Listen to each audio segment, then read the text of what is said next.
Hello മച്ചന്മാരെ, എല്ലാവർക്കും പുതിയൊരു വീഡിയോയിലേക്ക് സ്വാഗതം. ഇന്ന് നമുക്ക് ഈ ഫുട്ബോൾ എങ്ങനെ ക്ലോൺ ചെയ്യാമെന്ന് നോക്കി നോക്കാം. ഒരു ആപ്പ് കിട്ടിയിട്ടുണ്ട്. ആപ്പിൽ എന്തായാലും സംഭവം വർക്കിംഗ് ആണ്. അപ്പോൾ നമുക്ക് എങ്ങനെയാണെന്നൊന്ന് നോക്കി നോക്കാം. ഇതാണ് app. 2 accounts dual app space എന്ന് പറഞ്ഞിട്ടൊരു ആപ്പാണ്. ആദ്യം ഇൻസ്റ്റാൾ ചെയ്തിട്ട് അതൊന്ന് ഓപ്പൺ ആക്കുക.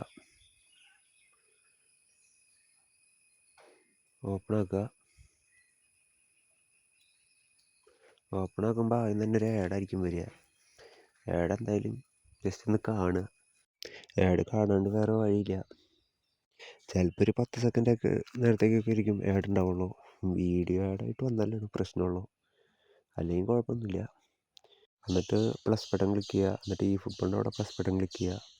അന്നേരം ആപ്പ് ക്ലോണായി ഉണ്ടാവും. അപ്പോൾ ഇങ്ങനെ വരും ഗെയിം റിസോഴ്സ് അപ്ഡേറ്റ് എന്ന് പറഞ്ഞിട്ട്. അത് അപ്ഡേറ്റ് ചെയ്യുക. ഏകദേശം ഒരു 2.5 GB അടുത്തുണ്ട്. അതൊക്കെ അപ്ഡേറ്റ് ചെയ്യുക. കുറച്ച് ടൈം പിടിക്കുന്നുണ്ട്. അപ്ഡേറ്റ് ആയിട്ട് ഫിനിഷ് ചെയ്യണവരെ വെയിറ്റ് ചെയ്യുക. നെറ്റൊക്കെ സ്ലോ ആണെങ്കിൽ നല്ല ടൈം പിടിക്കും. ഇത് നമുക്ക് ഈ റിസോഴ്സ് അപ്ഡേറ്റ് ചെയ്യണ കാരണം നമുക്ക് പെസ് ഓപ്പൺ ആക്കിയിട്ട് മറ്റേ അപ്ഡേറ്റ് ചെയ്യേണ്ട ആവശ്യമൊന്നുമില്ല. അപ്പോൾ ഇതിനകത്ത് തന്നെ ഫുള്ള് ആയിക്കോളും. ഇപ്പോൾ 100% ആയിട്ടുണ്ട്. ഇനി വെയിറ്റ് ചെയ്യുക.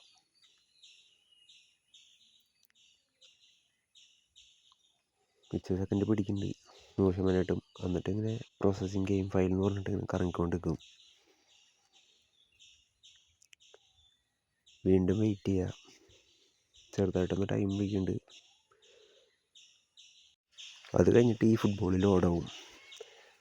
അത് കഴിഞ്ഞ് നേരെ ഗെയിമിലേക്കാണ് കയറുന്നത്. നമ്മൾ ക്ലോൺ ചെയ്ത ആപ്പിലേക്ക് നേരെ കയറും. ഈ ഫുട്ബോളിൻ്റെ ക്ലോൺ ചെയ്ത ആപ്പിലേക്ക് ഡയറക്റ്റ് കയറുമ്പോഴേട്ട് പിന്നെ നമ്മുടെ ലാംഗ്വേജ് സെലക്ട് ചെയ്ത് കൊടുക്കുക. അതുപോലെ റീജിയൻ സെലക്ട് ചെയ്യുക.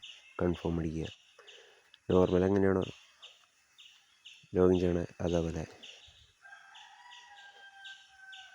അത് കഴിഞ്ഞ് ടാപ്പ് ചെയ്യുക. അപ്പോൾ ടേംസ് ആൻഡ് റൂൾസൊക്കെ വരും. അതൊക്കെ അക്സെപ്റ്റ് ചെയ്ത് കൊടുക്കുക, നോർമൽ ചെയ്യണ പോലെ തന്നെ. അത് കഴിഞ്ഞിട്ട് കുറേ ഈ ഫുട്ബോളിൻ്റെ കുറേ ചോദിക്കുന്നുണ്ട്. ഏതെങ്കിലുമൊക്കെ ചെയ്ത് ഏതെങ്കിലും ക്ലിക്ക് ചെയ്ത് കണ്ടിന്യൂ അടിക്കുക. വീണ്ടും വരും. അതും ഏതെങ്കിലുമൊക്കെ ക്ലിക്ക് ചെയ്യുക, അതും കണ്ടിന്യൂ അടിക്കുക. അത് കഴിഞ്ഞാൽ ഒരെണ്ണം കൂടി വരും. അത് കഴിഞ്ഞാൽ നമുക്ക് പേര് കിട്ടും. കണ്ടിന്യൂ അടിക്കാൻ മാറ്റാൻ നിൽക്കണ്ട. പിന്നെ പഴയ അക്കൗണ്ടുകൾ ലോഗിൻ ചെയ്യാനും പറ്റും കേട്ടോ. ഞാനിപ്പോൾ എന്തായാലും മറ്റേ ഇവൻ്റ് കംപ്ലീറ്റ് ചെയ്യാൻ വേണ്ടിയാണ് പുതിയ അക്കൗണ്ട് ക്രിയേറ്റ് ചെയ്തത്. എന്തായാലും അത്ര കോയിൻ കിട്ടണമെന്ന് വെറുതെ പറയണ്ടല്ലോ. അപ്പോൾ അത് കാരണമാണ്.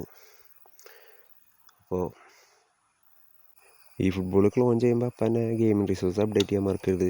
മസ്റ്റായിട്ട് ചെയ്തോളൂ. അത് ചെയ്തില്ലെങ്കിൽ ക്ലോൺ ചെയ്താൽ എന്തായാലും വർക്കാവില്ല. ഇനി ഗെയിമിംഗ് റിസോഴ്സ് അപ്ഡേറ്റ് ചെയ്യണവരും ക്യാൻസൽ ആക്കുകയാണെങ്കിൽ വീണ്ടും ആദ്യം തൊട്ട് വീണ്ടും ഒന്ന് ഗെയിം ഒന്നുകൂടിയും ക്ലോൺ ചെയ്യേണ്ടി വരും. അപ്പോൾ അതൊന്ന് ശ്രദ്ധിച്ചോളുക. അപ്പോൾ നിങ്ങളെൻ്റെ വീഡിയോ ആദ്യമായിട്ടൊക്കെ കണ്ടെങ്കിൽ സബ് ചെയ്യുക, സപ്പോർട്ട് ചെയ്യുക, ലൈക്ക് അടിക്കുക, കമൻ്റ് ഇടുക. അപ്പോൾ ഇത്രയുള്ളൂ ഇന്നത്തെ വീഡിയോ. അപ്പോൾ എല്ലാവർക്കും അടുത്തൊരു വീഡിയോ കാണാം. ബൈ.